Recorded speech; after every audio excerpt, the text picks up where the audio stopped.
Ya, Assalamualaikum warahmatullahi wabarakatuh. Salam sejahtera untuk kita semua.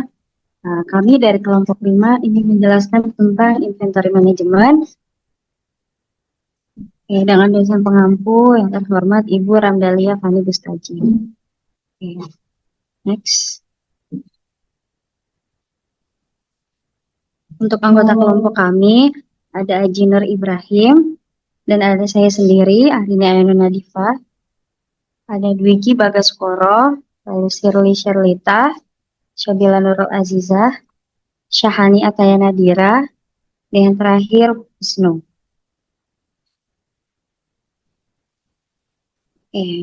Kami persilakan kepada rekan saya untuk memulai sesi presentasinya. Oke, baik. Terima kasih moderator. Baiklah rekan-rekan sekalian, selamat pagi. Pada tahap awal kali ini kita akan membahas ataupun belajar mengenai inventory management, khususnya bagian definisi kali ya, ataupun konsep gitu. Jadi pada definisinya, eh, manajemen persediaan atau inventory management merupakan proses pengelolaan barang yang mencakup aspek sistematis, mulai dari pengorganisasian bahan mentah hingga eh, mampu menjadi sebuah produk jadi gitu bagi perusahaan. Nah, dari adanya pernyataan tersebut, maka dapat kita nyatakan bahwa manajemen inventory atau manajemen persediaan adalah bagaimana dilakukannya suatu pengelolaan stok barang atau bahan yang dimiliki perusahaan untuk memenuhi segala kebutuhan dari operasional perusahaan dan eh, bagaimana cara perusahaan tersebut dapat mengelola permintaan dari pelanggan. Nah, berbagai permintaan tersebut tentunya dapat mencakup berbagai aspek yang sistematis yang mencakup perencanaan, pengendalian, dan juga pengawasan terhadap barang mentah, barang setengah jadi, hingga akhirnya menjadi barang yang jadi. Serta proses persediaan untuk suatu keperluan yang mendesak mungkin, atau keperluan yang harus dilakukan seperti keperluan perbaikan seperti itu. Hingga akhirnya kita bisa mendapatkan tujuan utama dari manajemen inventory itu berupa mencapai atau tercapainya keseimbangan yang optimal antara investasi dari inventory yang dimiliki oleh perusahaan dengan tingkat layanan yang mampu diberikan kepada pelanggan. Nah, dari adanya pengertian dan juga tujuan yang ada, maka dapat disimpulkan bahwa eh, kita bisa mendapatkan fungsi dari manajemen inventory ataupun manajemen persediaan itu sendiri, di mana eh, fungsi dari manajemen inventory ini khususnya bagi manajemen operasi gitu ya. Di dalamnya itu terdapat berbagai hal yang termasuk di antaranya adalah menyediakan barang untuk memenuhi kebutuhan pelanggan, mendukung pelancaran atau kelancaran proses produksi, lalu memanfaatkan apa yang namanya kayak diskon pembelian gitu dalam jumlah yang besar, dan juga mampu melindungi perusahaan nih dari resiko adanya fluktuasi harga kayak gitu. Dengan pengelolaan inventory yang baik, tentunya perusahaan kan juga dapat mengurangi biaya penyimpanan gitu ya, atau biaya untuk sewa ruang gitu, serta mencegah juga adanya kehabisan stok barang, ataupun eh, atau bahkan gitu ya meningkatkan efisiensi dari supply chain secara keseluruhan kayak gitu. Boleh di next. Dan ya, berikut adalah mengapa manajemen persediaan itu penting. Jadi manajemen inventory atau inventory management itu tentunya hal yang sangat eh, penting gitu ya, atau krusial bagi perusahaan. Di mana hal tersebut dilandasi karena inventory itu seringkali menjadi salah satu aset terbesar yang dimiliki oleh si perusahaan itu gitu. Di mana aset tersebut bisa saja atau bahkan seringkali mencapai angka 50% dari total modal yang perusahaan investasikan kayak gitu. Nah, tanpa adanya pengelolaan berbagai barang ataupun tanpa pengelolaan inventory yang tepat, tentunya perusahaan dapat mengalami pengeluaran kos atau biaya gitu yang lebih tinggi akibat penyimpanan barang yang berlebihan pada suatu tempat kayak gitu. Bahkan perusahaan tersebut bisa mengalami kerugian akibat adanya kekurangan stok yang dibutuhkan apabila tidak di-manage dengan baik.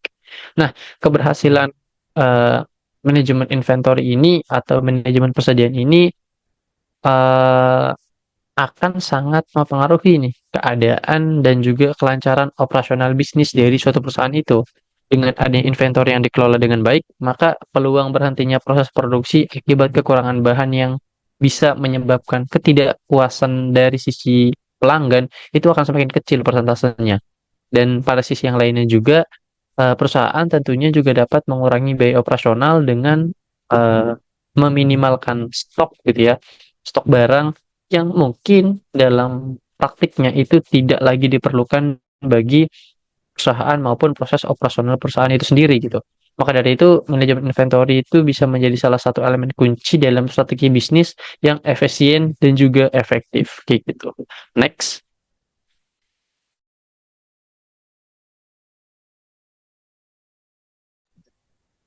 Oke, dalam manajemen persediaan ada yang namanya ABC analysis atau analisis ABC. Analisis ABC sendiri itu adalah salah satu metode untuk mengklasifikasikan persediaan gitu, membagi persediaan yang ada ke dalam 3 klasifikasi berdasarkan volume dolar tahunan.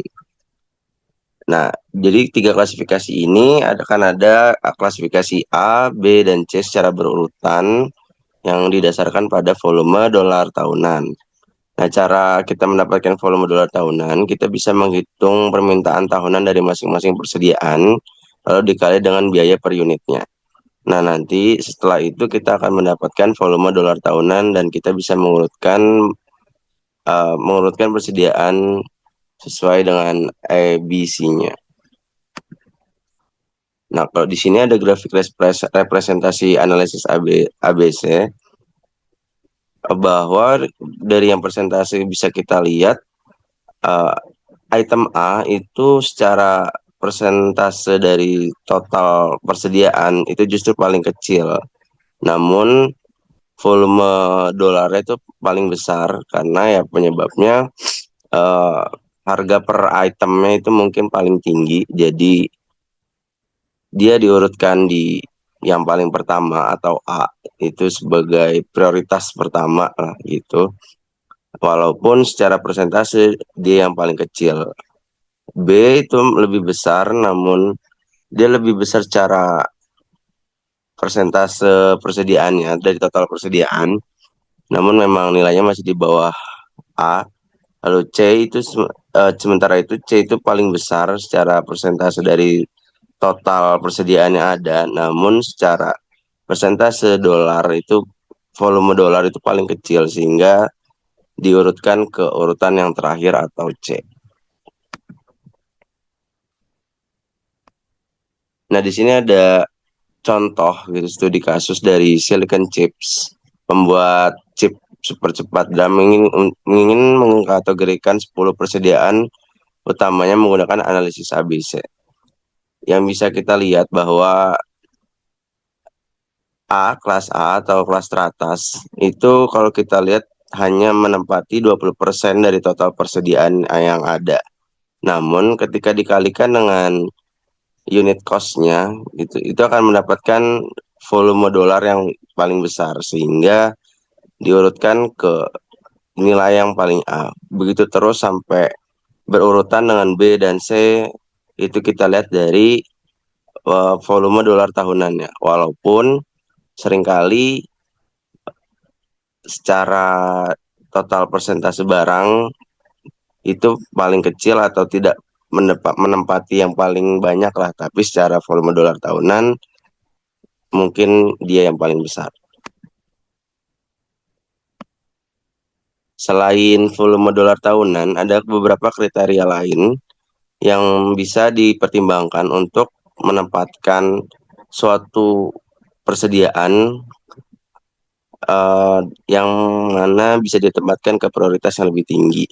Yang pertama itu adalah kelangkaan yang tinggi, antisipasi perubahan teknologi, biaya penyimpanan, dan masalah pengiriman dan kualitas.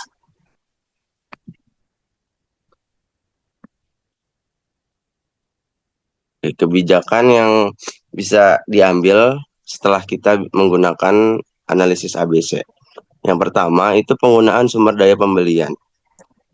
Penggunaan sumber daya pembelian pastinya akan diprioritaskan untuk barang-barang yang menempati prioritas A atau prioritas yang lebih utama. Karena persediaan yang menempati posisi A itu biasanya persediaan yang penting dalam suatu barang gitu. Dia item yang penting dan juga secara urutan pembelian pasti didahulukan karena selain penting juga mahal. Lalu yang kedua kontrol persediaan. Barang-barang yang memiliki prioritas lebih tinggi pasti menempati kontrol yang lebih tinggi juga secara fisik, secara maintenance, secara jadwal, dan lain-lain. Lalu yang ketiga, ketepatan peramalan. Kalau kita berbicara tentang prioritas yang lebih tinggi, maka juga kita otomatis membicarakan tentang harga.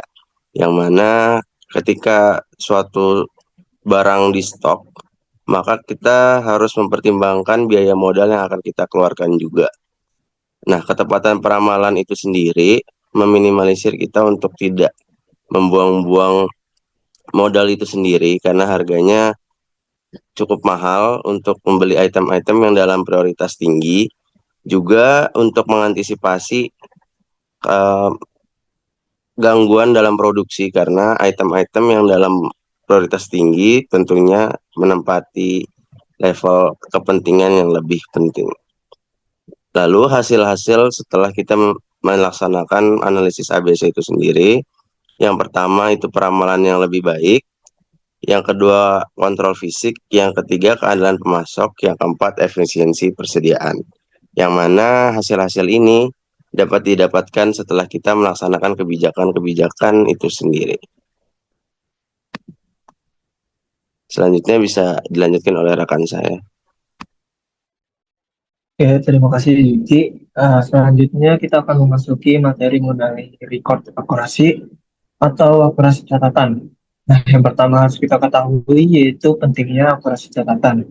Nah, akurasi catatan sendiri atau record akurasi merupakan elemen fundamental dalam manajemen inventory, penjadwalan produksi, serta penjualan.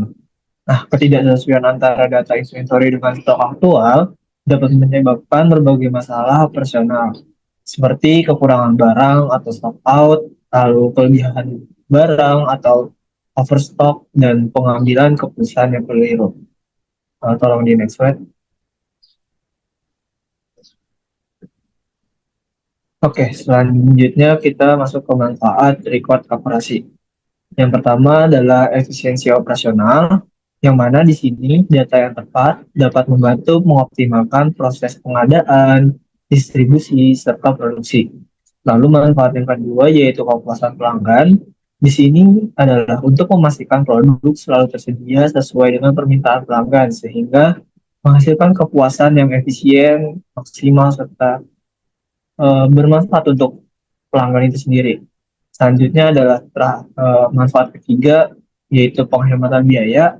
Di sini adalah untuk mengurangi kebutuhan stok tambahan atau biaya darurat seperti pengiriman ekspres. Nah, di sini adalah untuk lebih efisiensi terhadap biaya yang ada.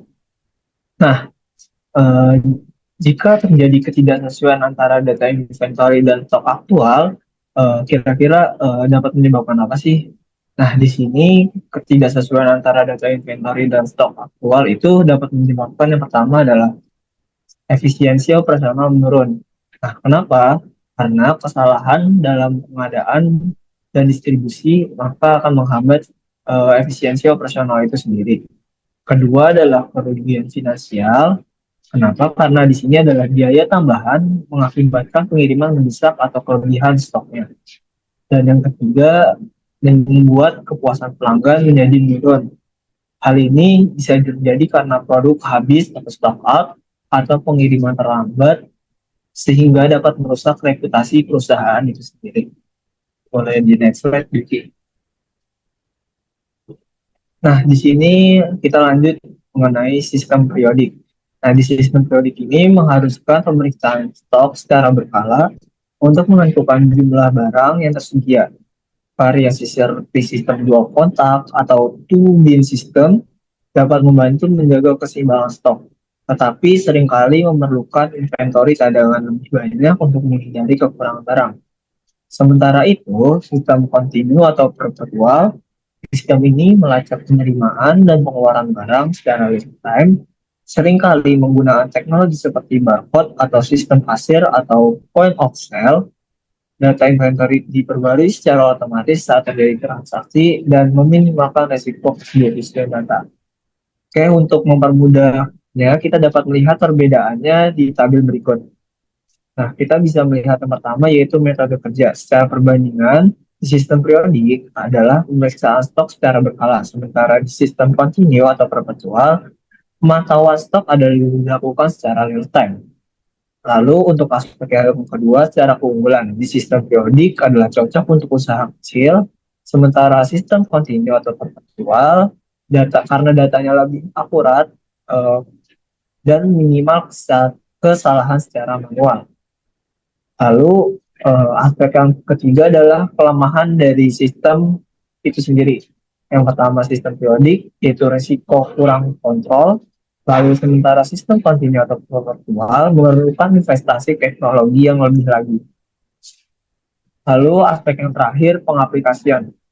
Nah, di sini sistem periodik pengaplikasiannya itu di usaha kecil atau inventory dikelola vendor. Sementara untuk sistem kontinu itu berada di perusahaan besar dengan logistik lebih kompleks. Boleh di next slide lagi, Buki. Oke, selanjutnya ada strategi meningkatkan akurasi inventory. Yang pertama adalah implementasi teknologi. Di sini implementasi teknologi adalah berinvestasi terhadap iptek terbarui yang ada dan juga yang telah terglobalisasi. Yang pertama adalah menggunakan sistem IoT atau Internet of Things. Perangkat IoT ini sendiri membantu pelacakan stok secara otomatis melalui sensor yang terhubung. Lalu mengimplementasikan pengimplementasian teknologi yang kedua adalah RFID atau Radio Frequency Identification, yang mana ini memungkinkan untuk identifikasi dan pelacakan barang tanpa perlu pemindaian manual. Lalu implementasi teknologi yang ketiga adalah penggunaan AI dan Big Data. Di sini membantu menganalisis pola permintaan untuk memprediksi kebutuhan inventory yang lebih akurat lagi. Dan implementasi teknologi yang keempat adalah sistem manajemen gudang atau WMS atau Warehouse Management System. Di sini adalah mengintegrasikan data stok dengan logistik, memastikan ketersediaan barang di tempat dan waktu yang tepat. Lalu untuk masuk ke strategi yang kedua yaitu audit dan pemantauan rutin. Di sini hitungan tingkat akurasi dengan membandingkan stok fisik dan data digital secara berkala. Tujuannya adalah untuk memastikan keakuratan. Lalu yang ketiga adalah pelatihan karyawan. Nah, di sini adalah untuk meningkatkan kesadaran akan pentingnya pencatatan yang tepat dalam setiap proses inventory. Lalu strategi yang terakhir adalah manajemen gudang yang baik. Di sini dapat dipastikan akses terbatas, penyimpanan terorganisir, dan kebijakan first in first out atau FIFO diterapkan secara baik. Boleh di next slide, Yuki. Oke, selanjutnya kita masuk ke tantangan dalam menjaga akurasi catatan. Yang pertama adalah masalah keamanan dan kesalahan administrasi. Di sini adalah data yang salah dapat disebabkan oleh pencurian, kerusakan barang, dan kesalahan input. Lalu tantangan yang kedua adalah risiko di era digital, yang mana di sini adalah ancaman keamanan cyber dapat mempengaruhi integritas data inventory.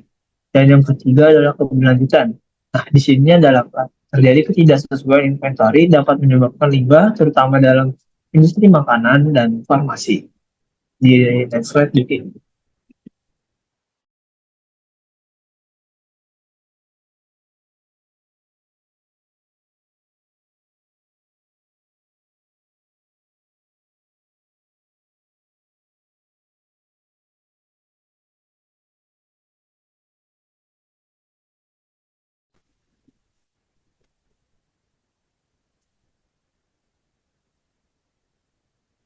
Next. Sebelumnya.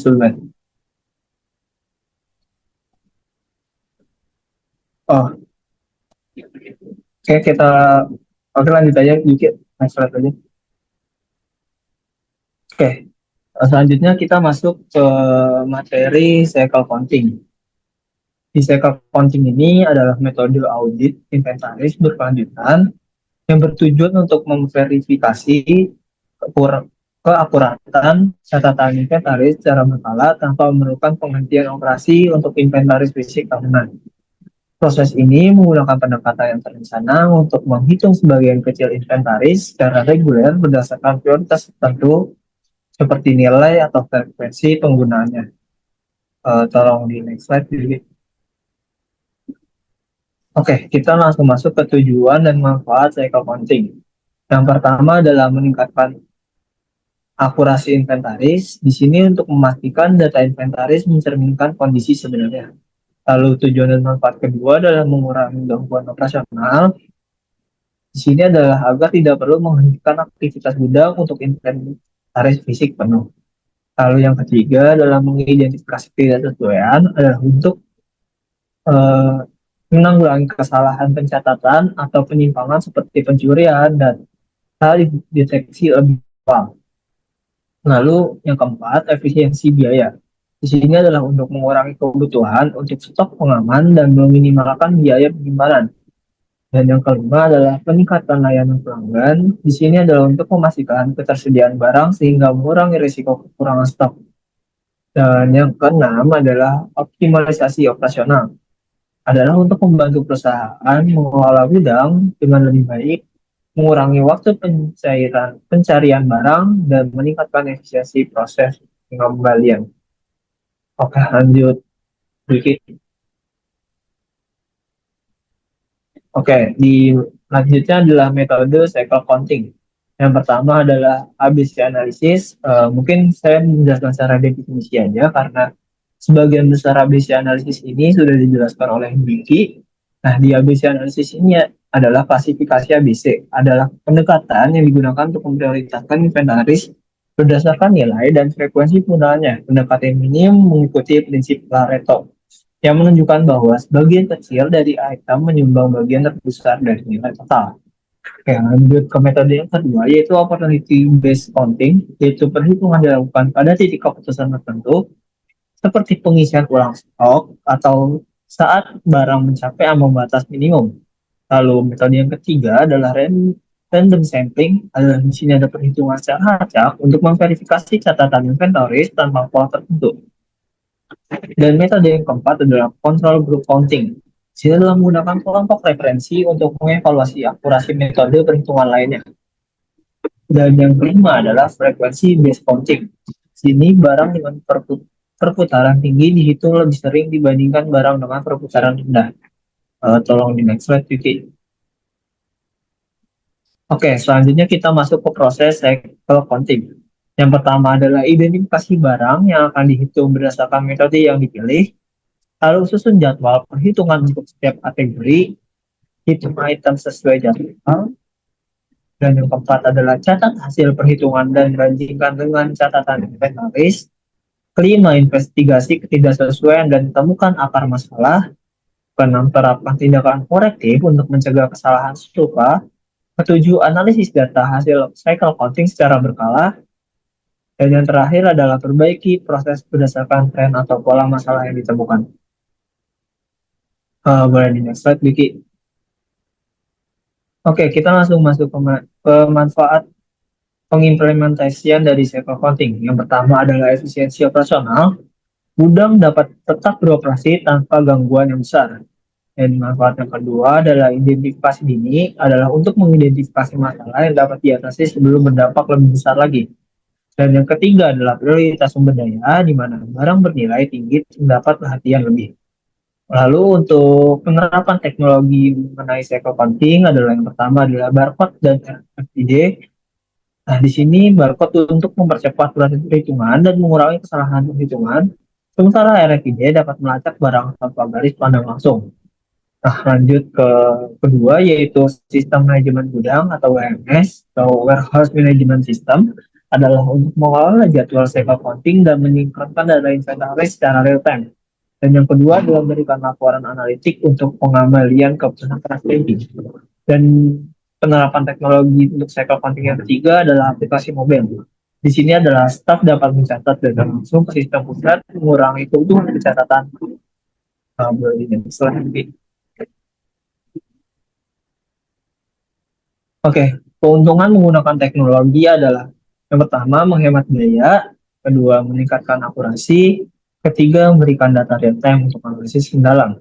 Sementara untuk indikator kinerja utama atau KPI-nya adalah untuk mengukur keberhasilan cycle counting perusahaan. Dengan perusahaan dapat memantau yang pertama persentase akurasi inventaris.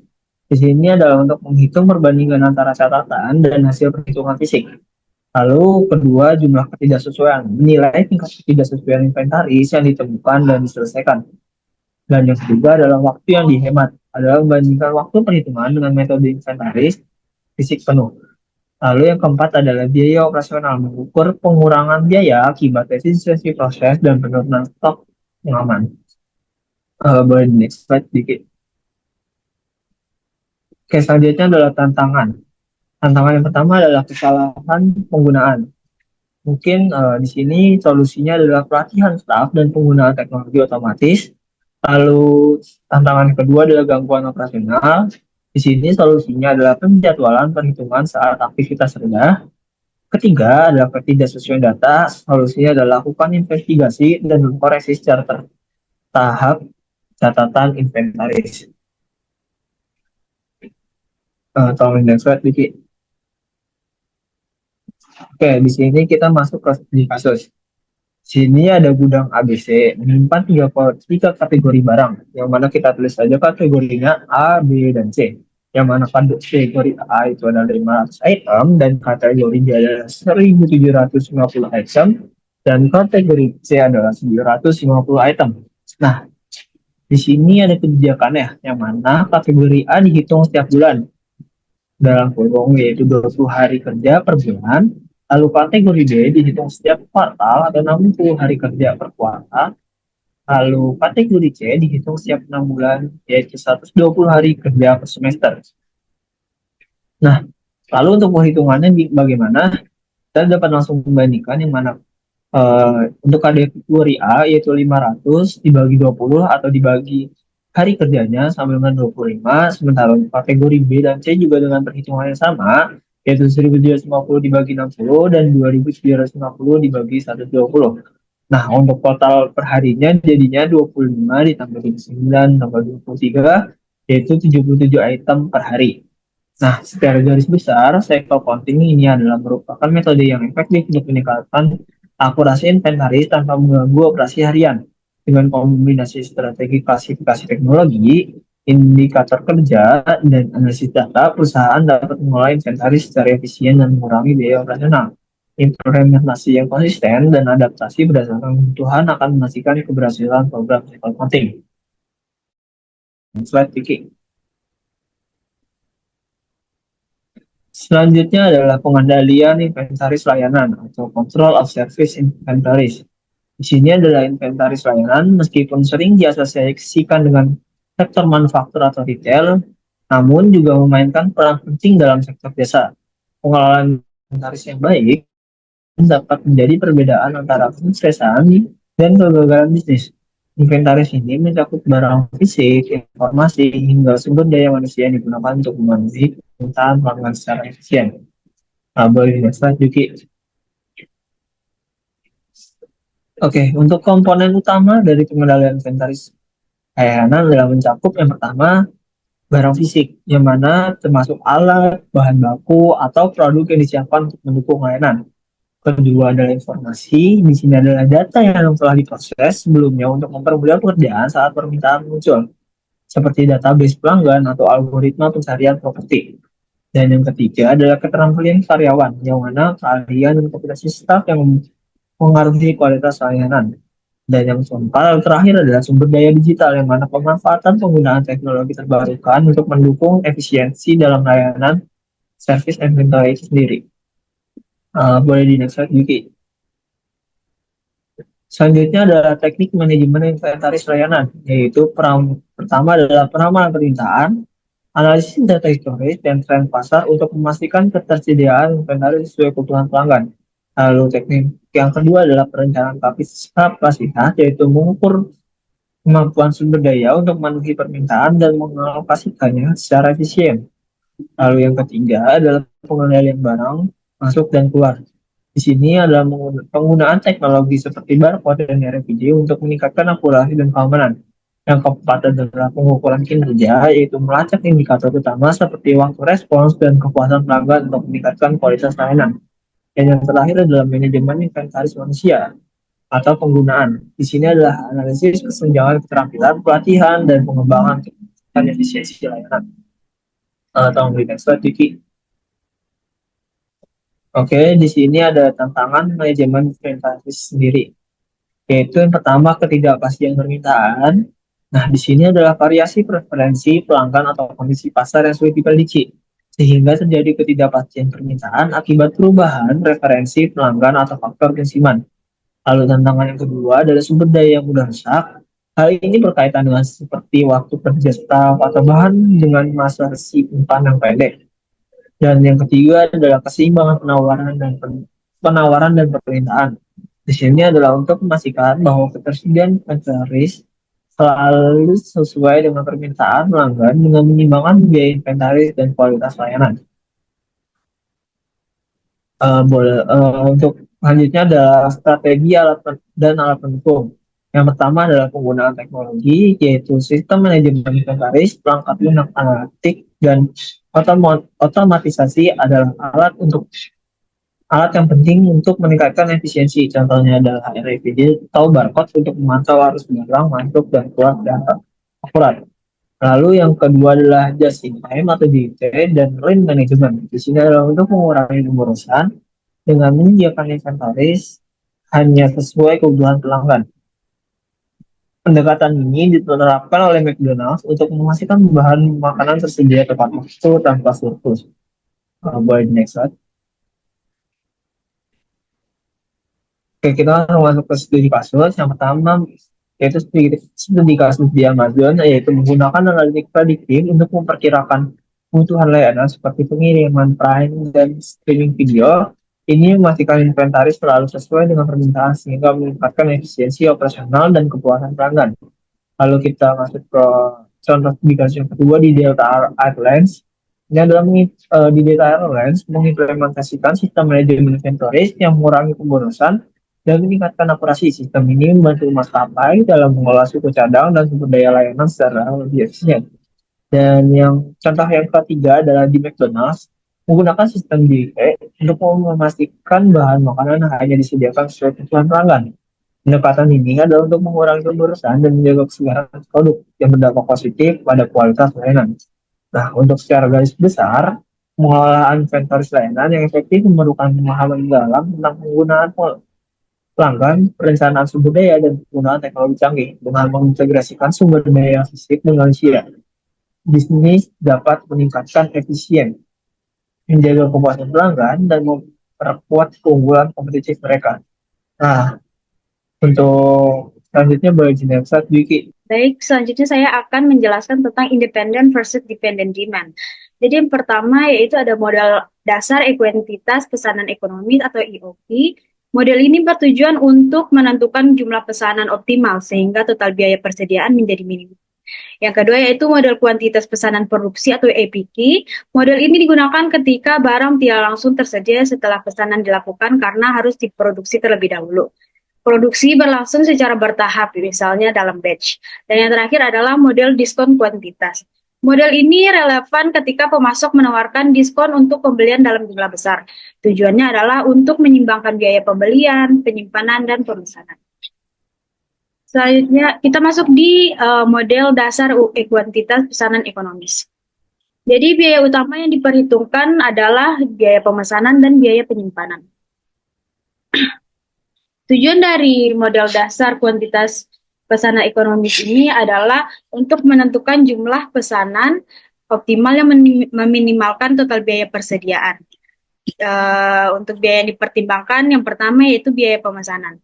Biaya pemesanan adalah biaya yang muncul setiap kali pesanan dilakukan, seperti biaya administrasi dan transportasi. Yang kedua yaitu biaya penyimpanan. Biaya untuk menyimpan barang termasuk sewa gudang, asuransi, dan risiko kerusakan. Selanjutnya yaitu rumus dari EOQ atau Economic Order Quantity adalah EOQ sama dengan akar 2 kali D kali S per H, di mana D adalah permintaan tahunan, S adalah biaya pemesanan per pesanan, dan H adalah biaya penyimpanan per unit per tahun.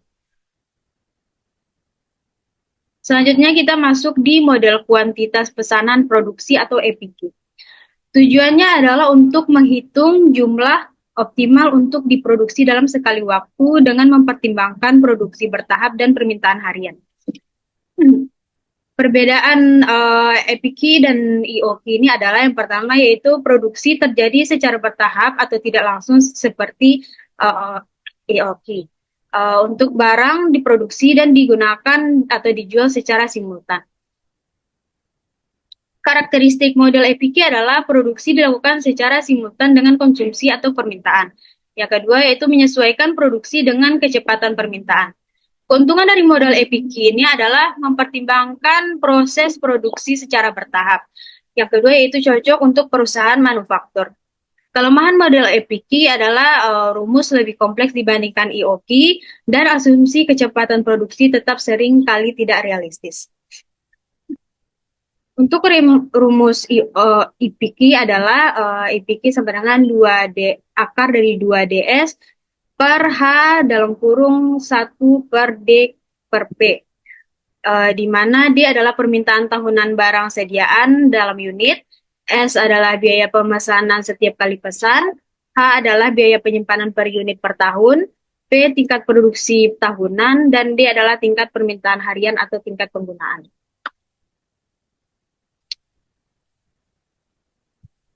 Selanjutnya yaitu model diskon kuantitas.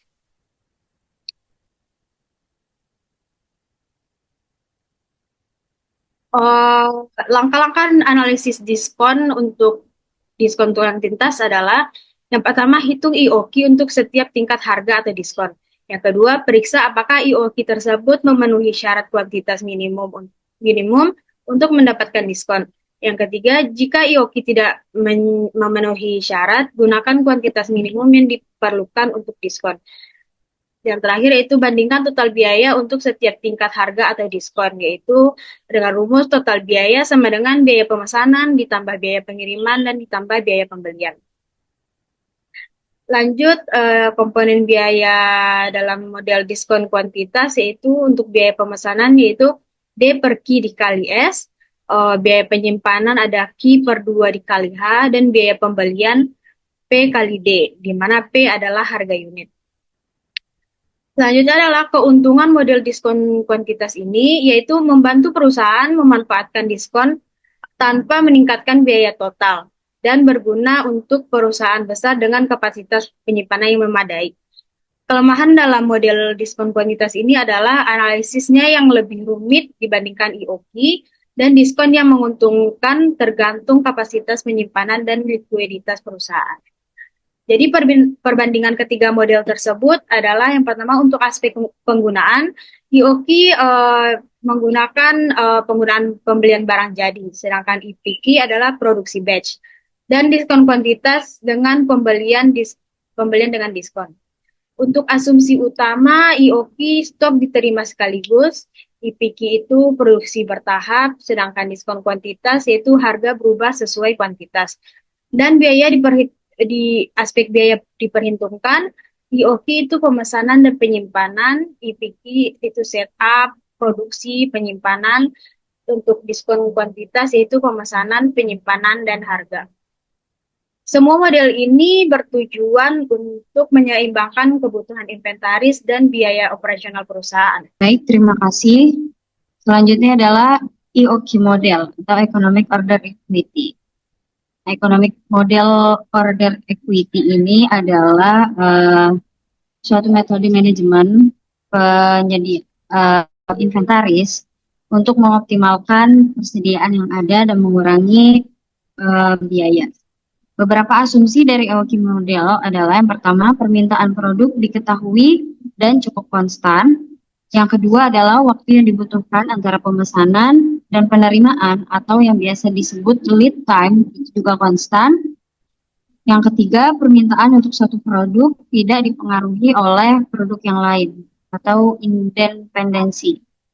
Yang keempat, tidak ada diskon pembelian. Yang kelima, tidak akan terjadi kekurangan persediaan. Dan yang terakhir, barang inventaris bersifat instan dan juga lengkap. Next. Oke, berikut ada beberapa grafik dari economic order quantity. Bisa dilihat di yang grafik yang A, annual setup order cost, di mana ketika annual cost itu tinggi, maka kuantitasnya pun banyak. Yang B, annual holding cost, ketika inventaris ini sedikit, maka cost-nya pun akan sedikit. Dan yang terakhir di yang C, itu titik dari EOQ itu adalah intersect dari setup cost dan juga holding cost, yang mana pada intersect tersebut total cost menjadi titik yang paling rendah. Boleh di next. Oke. Berikut beberapa rumus dari economic order quantity. Yang pertama adalah rumus dari annual setup cost, yaitu annual demand per number of units in each order dikali setup or order cost per order, atau bisa disingkat D per Q dikali S. Yang kedua adalah annual holding cost, yaitu rumusnya adalah average inventory level dikali holding cost per unit per year, atau average inventory level itu rumusnya order quantity per 2 dikali holding cost per unit per year, atau biasa disingkat Q per 2 dikali H. Nah, optimal order quantity atau kuantitas order yang optimal itu ketika setup cost sama dengan holding cost, yang mana tadi ketika terjadi intersect di grafik tersebut. Jadi, next. Rumus dari economic order quantity itu adalah EOQ sama dengan akar pangkat 2. Akar pangkat dari 2 kali D kali S per H. Di sini ada contoh soal. PT Jati adalah perusahaan penyedia pupuk organik. Pendekatan permintaan tahunannya adalah 1.200 unit. Biaya pemesanan adalah 10 per unit dan biaya penyimpanan adalah $0,50 per unit. Dan dengan waktu kerja selama 250 hari. A. Tentukan EOQ. B. Berapa kali pesan dalam 1 tahun. Dan C. Berapa lama jeda antara pemesanannya. Next. Oke, di sini solusinya adalah yang diketahui adalah permintaannya atau demand-nya sebesar 1.200. Harga pemesanannya adalah $10 per unit. Harga penyimpanan 0,50 per unit dan hari kerja sebanyak 250 hari.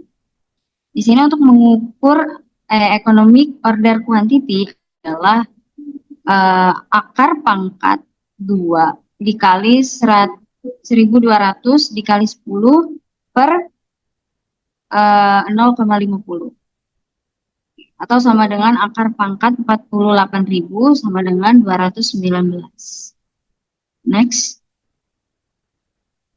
Oke, ketika kita ingin mengetahui seberapa banyak kita memesan dalam 1 tahun, itu bisa menggunakan expected number of orders atau N dengan rumus demand per order quantity atau D per Q atau economic order quantity.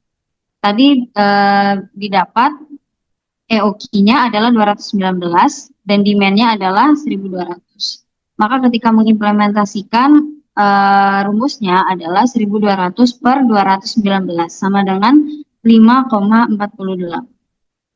Atau ketika kita ingin mengetahui waktu jeda dari pesanan, itu adalah dengan expected time between orders atau T, ya, dengan rumus number of working days per year per N. Di sini bisa dilihat number of working days per year di soal tadi adalah 250, sedangkan N-nya adalah 5,48. Bisa didapat nilai T adalah 250 per 5,48, maka nilainya adalah 45,62. Jadi waktu jeda antara pesanan selanjutnya adalah 45,62 hari atau dibulatkan menjadi 43 hari. Next. Selanjutnya akan dijelaskan oleh rekan saya. Oke, baiklah. Materi selanjutnya itu tentang reorder point. Reorder point sendiri adalah tingkat persediaan minimum yang menjadi sinyal untuk melakukan pemesanan ulang barang atau bahan baku dalam sistem manajemen inventory. Dengan kata lain, reorder point adalah jumlah stok di gudang yang menandakan bahwa sudah waktunya untuk memesan kembali agar tidak terjadi kehabisan stok atau stock out. Selanjutnya, mengapa reorder point itu penting? Yang pertama itu untuk mencegah kehabisan stok. Dengan mengetahui reorder point, kita bisa memastikan selalu ada barang yang tersedia untuk dijual. Ini sangat penting untuk menjaga kepuasan pelanggan. Yang kedua itu mencegah penumpukan stok. Sebaliknya, reorder point juga membantu kita menghindari pemesanan barang terlalu banyak sehingga menyebabkan penumpukan stok yang tidak perlu. Selain itu, penerapan reorder point yang tepat dapat mengurangi biaya operasional dan meningkatkan layanan pelanggan. Rumusnya sendiri yaitu reorder point sama dengan demand per day dikali lead time. Lead time sendiri itu waktu yang diperlukan dari saat pemesanan hingga barang tiba di gudang. Selanjutnya ada rumus, kita harus mencari demand per day terlebih dahulu dengan rumus demand dibagi number of working day in a year. Boleh di next. Selanjutnya itu ada safety stock. Selain reorder point dasar, ada juga konsep safety stock. Safety stock adalah tambahan stok yang kita simpan untuk berjaga-jaga jika permintaan tiba-tiba meningkat atau waktu tunggu pesanan lebih lama dari perkiraan. Mengapa sih kita perlu adanya safety stock? Yang pertama itu ketidakpastian, yaitu permintaan dan waktu tunggu pesanan tidak selalu stabil, bisa saja terjadi fluktuasi. Yang kedua, mencegah kehilangan pelanggan. Dengan adanya safety stock, kita bisa tetap melayani pelanggan meskipun terjadi ketidakpastian. Selanjutnya itu ada grafik reorder point yang menjelaskan tentang yang pertama itu pada sumbu X atau horizontal menunjukkan waktu dalam satuan hari. Ini mewakili periode waktu sejak pemesanan terakhir dilakukan. Selanjutnya pada sumbu Y atau vertikal menunjukkan jumlah persediaan yang tersisa. Semakin ke bawah jumlah persediaan semakin sedikit. Selanjutnya garis miring mewakili penurunan persediaan secara bertahap seiring berjalannya waktu. Kemiringan garis ini menunjukkan laju penjualan. Selanjutnya titik reorder point yaitu titik di mana garis persediaan memotong garis horizontal yang mewakili reorder point. Ini adalah titik kritis di mana kita harus melakukan pemesanan ulang. Selanjutnya ada lead time, jarak waktu antara saat kita melakukan pemesanan hingga barang tiba di gudang. Ini ditunjukkan oleh garis horizontal yang dimulai dari titik ROP. Selanjutnya ada safety stock, yaitu jumlah persediaan tambahan yang kita simpan untuk berjaga-jaga. Ini ditunjukkan oleh jarak antara garis reorder point dengan garis horizontal yang menunjukkan jumlah persediaan saat pemesanan baru tiba. Dengan memahami grafik ini, kita dapat membuat keputusan yang lebih baik dalam mengelola persediaan dan memastikan ketersediaan barang bagi pelanggan. Boleh di next. Selanjutnya untuk contoh soalnya yaitu menghitung ROP untuk iPhone dengan dan tanpa safety stock. Yaitu sebuah toko Apple memiliki permintaan untuk 8.000 iPhone per tahun. Perusahaan tersebut mengoperasikan hari kerja 250 hari dalam setahun. Rata-rata pengiriman pesanan memakan waktu 3 hari kerja, tetapi diketahui juga dapat memakan waktu hingga 4 hari. Nah, kita diminta untuk menghitung reorder point tanpa safety stock dan dengan safety stock. Boleh di next. Baiklah, kita akan menjawabnya. Terlebih dahulu telah diketahui demand-nya itu 8.000, lead time-nya 3 days, dan number of working days in year-nya 250. Untuk menjawab pertanyaan tentang ROP tanpa safety stock, kita harus terlebih dahulu mencari demand per harinya dengan rumus demand dibagi number of working day in a year, yaitu 8.000 dibagi 250 menghasilkan 32 unit. Selanjutnya kita mencari reorder point-nya dengan mengalihkan demand dengan lead time, yaitu 30 unit per day dikali 3 hari, yaitu 96 unit. Jadi ketika stok iPhone turun menjadi 96 unit, maka pesanan baru harus dilakukan. Selanjutnya, untuk pertanyaan yang B, kita dapat mencari ROP dengan menambahkan safety stock. Kita telah mendapatkan hasil ROP tadi 96 unit, lalu ditambahkan dengan safety stock, atau di sini safety stock sama dengan nilai demand per hari, yaitu 32. Sehingga 96 ditambah 32 menghasilkan 128 unit. Jadi ketika kemungkinan terjadinya keterlambatan pengiriman 1 hari ditambahkan, maka ROP-nya adalah untuk 128 unit. Boleh di next. Baiklah, materi selanjutnya akan dijelaskan oleh rekan saya.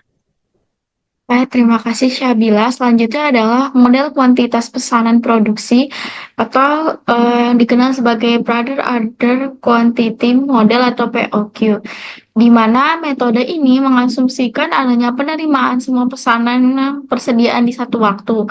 Akan tetapi pada waktu tertentu di suatu perusahaan ini bisa menerima persediaannya sepanjang waktu. Dengan model ini maka persediaan ini akan terus bertambah dengan seiring waktu dengan adanya asumsi kuantitas ekonomi yang tradisional berlaku. Model ini juga dilandasi oleh adanya metode ekonomi order quantity atau yang dikenal sebagai EOQ dengan mengambil dasar perhitungan pada metode pesanan ekonomis, maka terdapat peroleh adanya besar jumlah pesanan yang harus dilakukan untuk interval periode pemesanannya dalam satu periode. Boleh di next. Nah, selanjutnya adalah penerapan metode POQ. Yang pertama adanya analisis permintaan dan biaya penyimpanan, di mana POQ ini menganalisis adanya pola permintaan untuk setiap item yang dari biaya yang terkait dengan penyimpanannya. Dengan data ini tuh dapat membantu perusahaan untuk menentukan periode pesanan yang optimal dan dengan jumlah pesanan yang tepat. Yang kedua adanya integrasi dengan sistem manajemen gudang, di mana POQ ini akan mengintegrasikan dengan sistem manajemen gudang yang dapat meningkatkan efisiensi operasional. Dengan sistem perhitungan POQ ini, jika dilakukan secara otomatis, memungkinkan adanya pelacakan dengan persediaan dan pengelolaan serta adanya pemesanan yang lebih efisien. Yang ketiga adanya siklus produksi, di mana POQ ini disesuaikan dengan siklus produksi, terutama bagi perusahaan yang memang menerima dalam jumlah besar dari pemasok. Penyesuaian ini pun bertujuan untuk adanya memaksimalkan efisiensi produk dan pengiriman. Selanjutnya ada keuntungan metode POQ. Yang pertama adanya pengurangan biaya.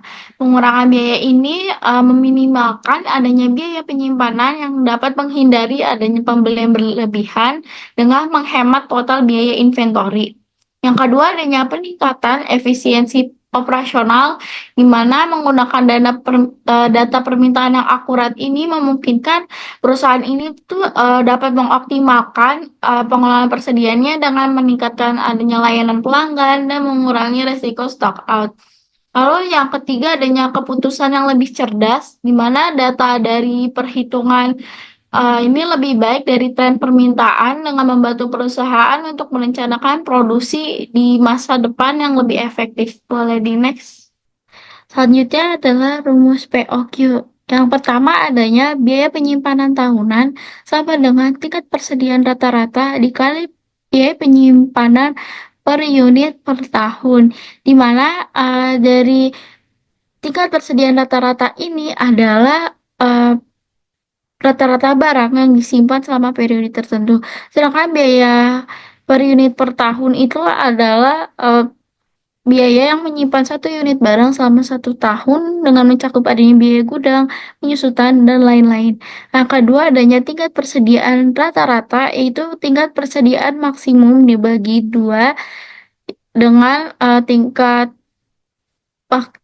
persediaan rata-ratanya adalah setengah dari tingkat persediaan maksimum dengan asumsi persediaan yang menurun secara linear dari maksimum ke 0 sama waktu tertentu.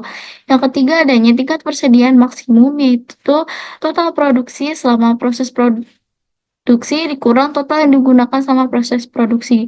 Dengan substitusi nilai, tingkat persediaan maksimum sama dengan Q buka kurung 1 dikurang D per P tutup kurung. Q-nya adalah jumlah produksi dalam 1 kali produksi, D-nya sama dengan tingkat permintaan harian, P-nya sama dengan tingkat produksi harian. Lalu yang keempat, biaya penyimpanan tahunan sama dengan Q per 2 buka kurung 1 kurang D per P tutup kurung H. Itu hanya ada holding cost per unit per year.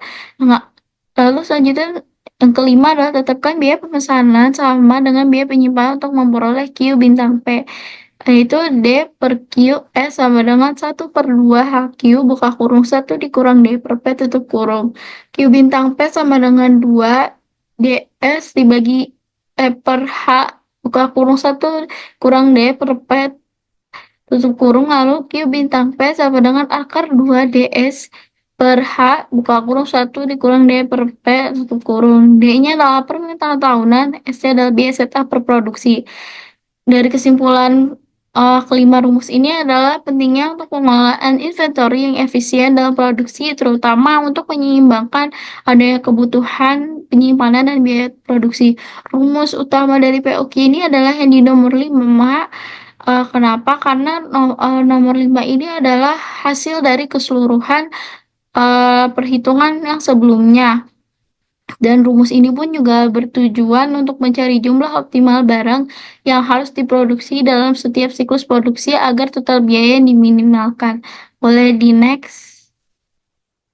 Bagi selanjutnya adalah contoh soal.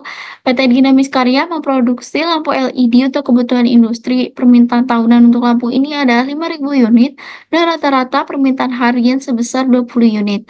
Pabrik ini memiliki kapasitas produksi maksimum 50 unit per hari dan beroperasi selama 250 hari dalam setahun. Setiap kali memulai proses produksi, perusahaan mengeluarkan biaya setup sebesar 300.000. Selain itu, biaya penyimpanan per unit per tahun adalah 5.000. PT Dinamis Karya ingin mengetahui jumlah produksi optimal per siklus untuk meminimalkan total biaya persediaan. Mulai di next. Oke, berikut adalah jawabannya. Telah diketahui D atau permintaan tahunan sama dengan 5.000 unit. Lalu S atau biaya setup per produksi sama dengan 300.000. H atau holding cost tadi yaitu biaya penyimpanan per unit per tahun sama dengan 5.000.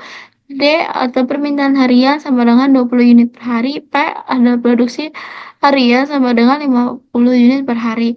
Dengan penyelesaian, rumusnya adalah Q bintang P sama dengan akar 2 DS per H buka kurung 1 kurang D per P tutup kurung.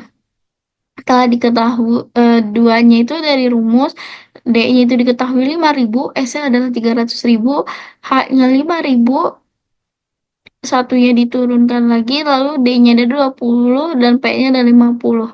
Maka dihasilkan 2 dikali 5.000 dikali 300.000 adalah 3 miliar. Lalu 1 dikurang 20 dibagi 50 menghasilkan 0,6.